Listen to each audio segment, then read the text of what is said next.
नमस्कार साथियों, मैं दुर्गा यादव उदय किस्मत से आज एक बार फिर मैं आप लोगों के बीच वीडियो के माध्यम से आया हूं।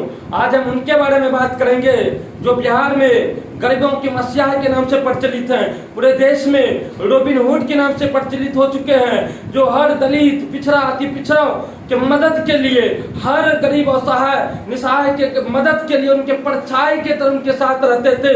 वो पटना की बाढ़ हो या कोसी की बाढ़ हो या कोरोना काल जैसी महामारी हो, हर पल पप्पू यादव जी उनके मदद में तैयार हो जाते थे। लेकिन आज पप्पू यादव जी कहाँ हैं? पप्पू यादव जी क्यों आज 107 दिन से काला कोठरी में बंद है? आखिर क्या पप्पू यादव जी के गुनाह है जो पप्पू यादव जी का आज 107वां दिन है जो जेल में कई दर्जन का इलाज दरभंगा के डीएमसीएच में चल रही है?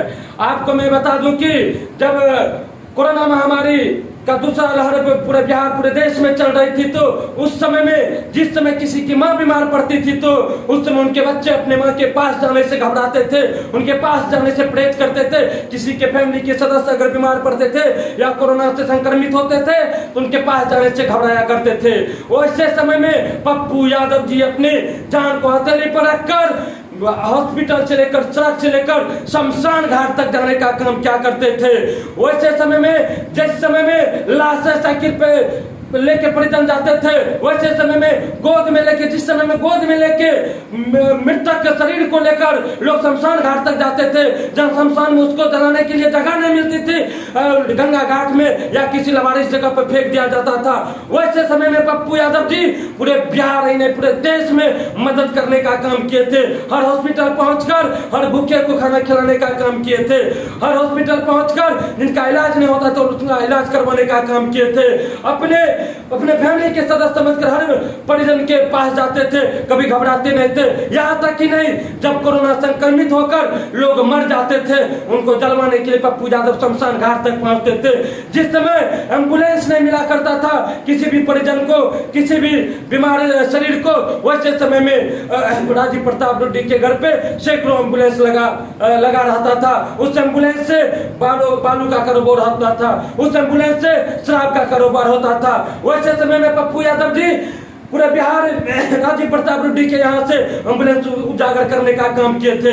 यही तक नहीं, जब ऑक्सीजन सिलेंडर का ब्लैकमेलिंग हो रहा था, वो भी पप्पू यादव लगातार छापा मारकर सरकार की नाकामियों को उजागर करने का काम कर रहे थे। इससे बिहार के सत्ताधारी, जो कि आज ये हिटलरशाही की सरकार चल रही है, वो हिटलरशाही की सरकार, जदयू बीजेपी गठबंधन सरकार, पप्पू यादव जी की लोग गिरफ्तार, पप्पू यादव जी जिस तरह से काम कर रहे थे, जिस अंदाज में काम कर रहे थे, उनसे घबराकर पप्पू यादव जी को एक नाटकीय ढंग से षड्यंत्र रचकर उन्हें 35 साल पुराने मामले में, जो 1990 का मामला है, उस मामले में पप्पू यादव जी को गिरफ्तार कर जेल भेज दिया जाता है। इसमें सत्ता पक्ष और विपक्ष दोनों की भूमिका होती है पप्पू यादव जी को जेल भेजने का।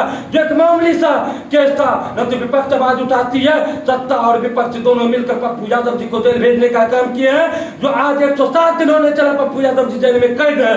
जब ऐसे समय में जब कोरोना काल से लोग त्राहिमाम हो रहे थे, वैसे समय में पप्पू यादव जी का जब सख्त जरूरत बिहार वासियों को था, उस समय में पूरा षड्यंत्र रच के उन्हें जेल भेजवाने का काम किया था।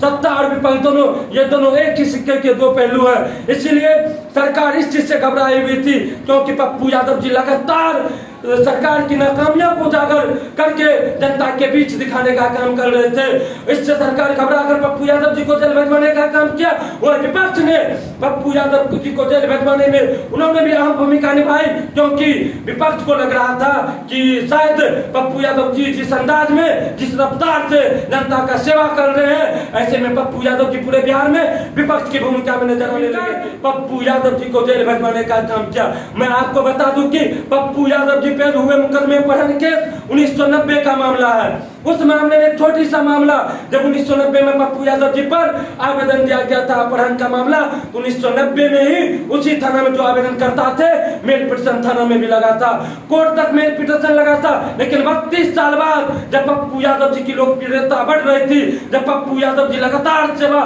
जनता का कर रहे थे, तब उन्हें संयंत्र रचकर जब बड़ी अधिकारी पटना के पहुंचते पप्पू यादव जी के मंत्री आवास पर उन्हें गिरफ्तार करने, तो बड़े अधिकारी सूचना जानकारी देते हैं कि हम पप्पू यादव जी को लॉकडाउन उल्लंघन मामले में गिरफ्तार करने के लिए आए हुए हैं। लेकिन जब वहां से गिरफ्तार करके थाने पे लाते हैं तो तब जब जाप के वरीय नेता जब पूछते हैं कि पप्पू यादव जी को घंटों से थाना पे बैठा के रखे, किस मामले में रखे हैं, तभी भी जवाब दिया गया था पप्पू यादव जी को लॉकडाउन उल्लंघन मामले में रखा गया।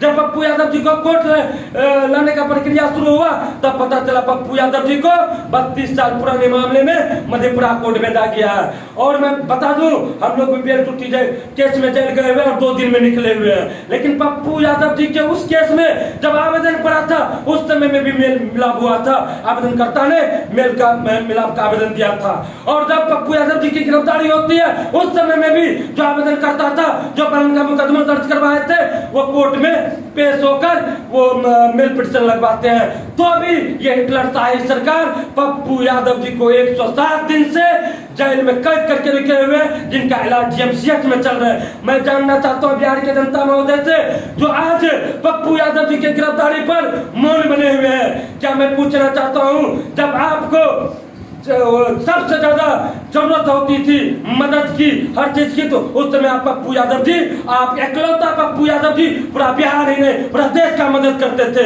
जब आज एकलौता पप्पू यादव जेल में है, क्या हम सब मिलकर इनके बारे में आवाज नहीं उठा सकते हैं? क्या इनके रिहाई के बारे में आवाज नहीं उठा सकते?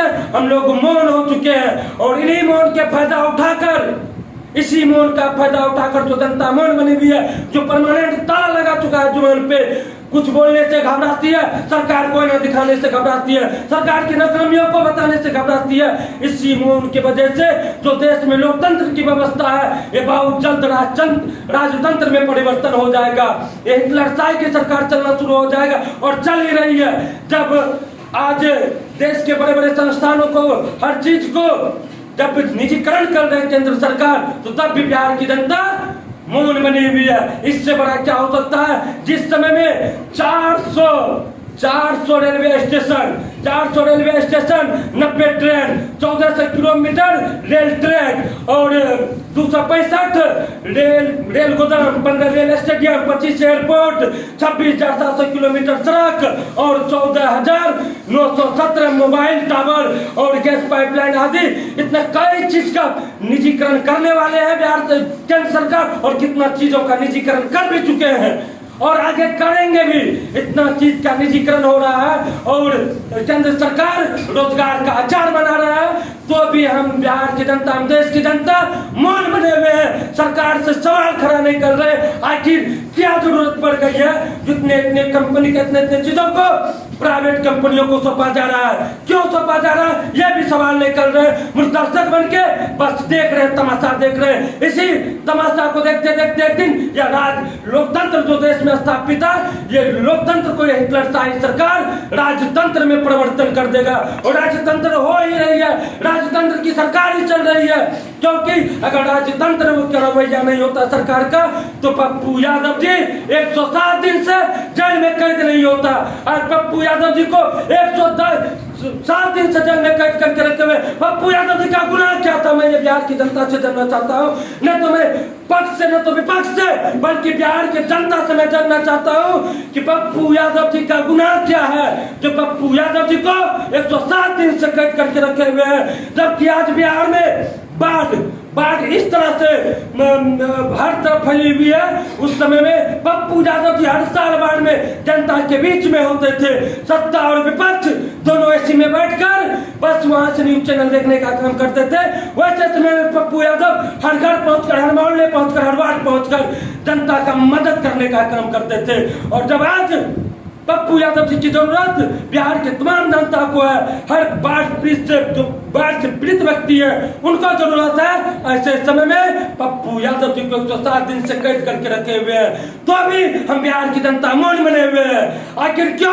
जब पप्पू यादव जी एकलौता हम सब के लिए आवाज उठा सकते थे, दलित, पिछड़ा, अति पिछड़ों का आवाज बनते थे, तो आज हम ही लोग एकलौता पप्पू यादव जी को न्याय दिलाने के लिए चुप बने हुए, चुप बैठे हुए, मुक्त अफसर बन के तमाशा देख रहे हैं, सरकार के राजतंत्र रवैया का तमाशा देख रहे हैं। सरकार हिटलरशाही सरकार चलाने में लगी हुई है और हम लोग तमाशा देख रहे हैं, लेकिन पप्पू यादव जी के रिहाई के लिए हम लोग आवाज नहीं उठा सकते हैं। क्या ऐसे में कोई भी व्यक्ति, कोई भी नेता सच्चे मन से, सेवा भाव के मन से आपके गांव में, आपके मोहल्ले में सेवा करने नहीं जाएगा, क्योंकि जिसके भी मन में ये इच्छा पैदा होगी कि हम जनता का सेवा करेंगे, हम गरीबों का मददगार बनेंगे, हम निसहाय का, बेसहारा का सहारा बनेंगे, तो उसके मन में